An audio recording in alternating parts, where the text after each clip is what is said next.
Tales of Estolia. Written by Sashina Kerfman. Volume 1. The Promise of Zacharias.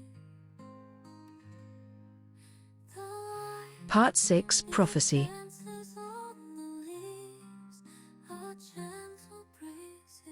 Chapter 9. Chat with Lilaine.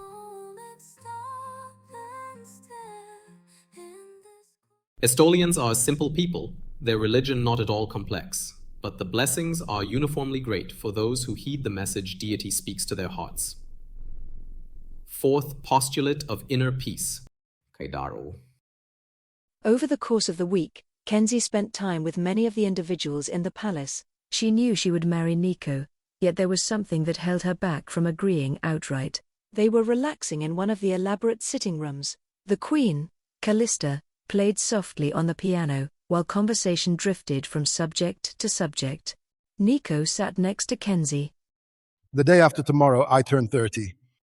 I know. Are you willing to watch the dawn with me tomorrow morning? Nico asked. It is tradition that, if possible, the men of Estolia climb Mount Estoliana to watch the sunrise on the last day we are 29. I will come with you. Zeb volunteered. He grinned, knowing that this would make him an unwanted third. Zeke responded. I believe it would be ideal if Zeb did come with the two of you. Perhaps when you have finished, the two of us could have a chat? Lilaine, the former queen of Estolia, suggested. Circumstances were starting to build a momentum of their own. The ride to the top of Mount Estoliana was emotionally and spiritually moving. It was very dark when they began their ride, but the horses seemed to know the pathway. Since she did not know how to ride, Kenzie rode double with Nico to the top of the mountain. She worried about the burden on the horse, but was reassured that Aristotle, Nico's stallion, was extremely powerful, and the distance was not great. The time spent with her back pressed to Nico's front, his arms around her waist, was a sensory banquet. The warmth of his body pressed up against her contrasted with the cool air against her face. The heady aroma of mayberry blossoms and the fresh scent of the world waking was accented by the combined scent of both Nico and Aristotle. As they neared the summit, she became aware of the heat of his desire pressed against her. The gait of the stallion seemed to match the surging waves of desire pulsing through her core. The sunrise did not disappoint. The rising sun came up behind Mount Zacharias, throwing the turrets of the palace into bold relief for several moments before the sun peeked over the edge of the central pyramid, and suddenly it was transformed, like a black and white photograph turned to color. Later that morning, she was invited to the private sitting room of the former king and queen. She and Lilaine, as she insisted on being addressed, enjoyed a cup of mayberry blossom tea together. I've heard that you are torn in making your decision. I felt I might be able to clear up at least one or two things that might be bothering you. Lilaine spoke with an American accent. You're very kind. No, Kenzie, I'm not kind. I'm a mother, and I desperately want my son to be happy. I know you, and only you can bring Nico happiness. Her voice grew gentle, and she asked, What barrier stands in your way, Kenzie? I want to believe, she said. I just don't think it's nearly as good as they make it sound. It's too good to be true. Men are men. How can they be faithful to one woman for life? I mean to say. She paused to gather her thoughts before continuing.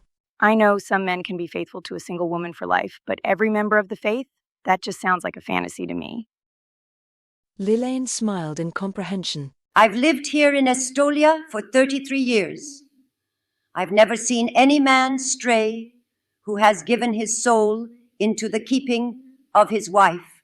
She grinned at Kenzie before adding, They don't even have a word for adultery in the Estolian language.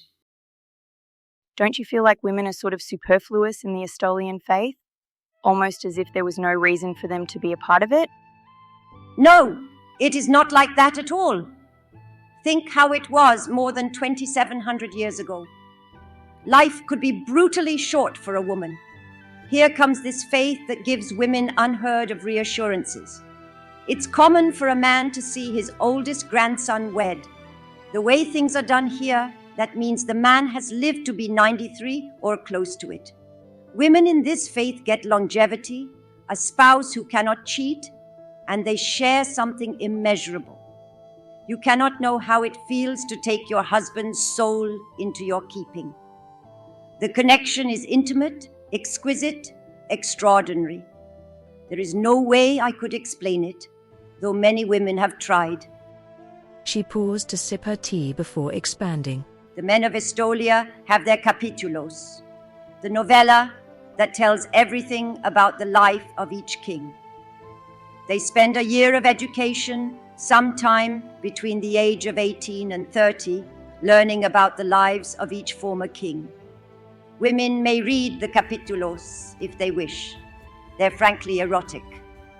The women have their ensayos where they take the time to share their thoughts.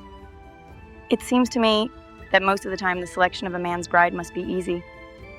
Why is it so hard for me, for Nico? Easy? Lilaine laughed. My dear, I'll tell you someday just how easy our union wasn't. Or you can read my ensayo. No, my husband decided to reject me and was on the verge of requesting that his brother exercise the office of last resort when he was reminded of something and realized I was right for him and for the nation. No, it is not always easy. Kenzie felt no nearer deciding. I believe I know, Kenzie O'Rourke, what will help you to decide. And the beauty of it all is that it's quite easy to do. What must I do?